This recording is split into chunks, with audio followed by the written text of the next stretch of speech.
Azrail'den mühlet alsam oradayım, köyüm sana geleceğim, vaktim var, vaktim var.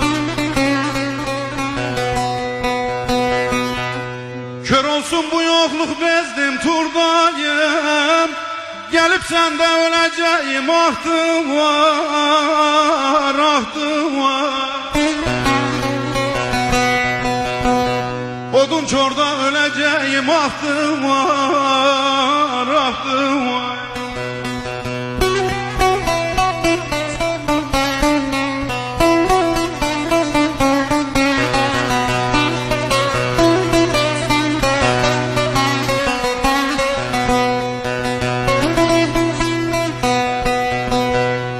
Yokluk benim elim kolum düyledi, zalim feleken gel koydu eyledi, kardeş eyledi.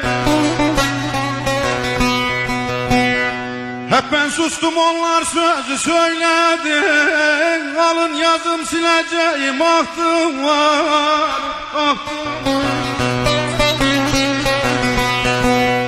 Bu yazıyı sileceğim, ahtım var, ahtım var.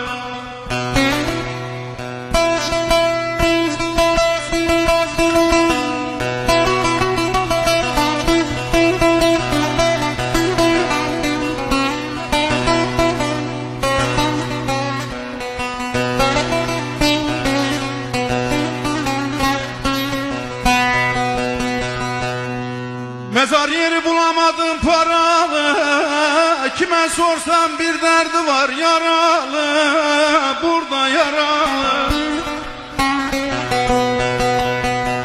Olamadım senelerdi buralı, engel dansa deneceğim, ahtım var, ahtım var.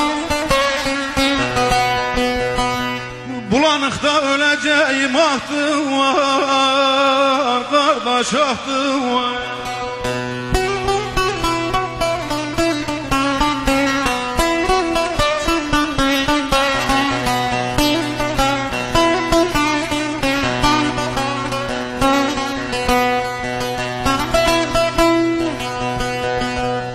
Babadan oğula fayda yok burada, İnsanlık adamlık ne varsa orada, hep kaldık orada.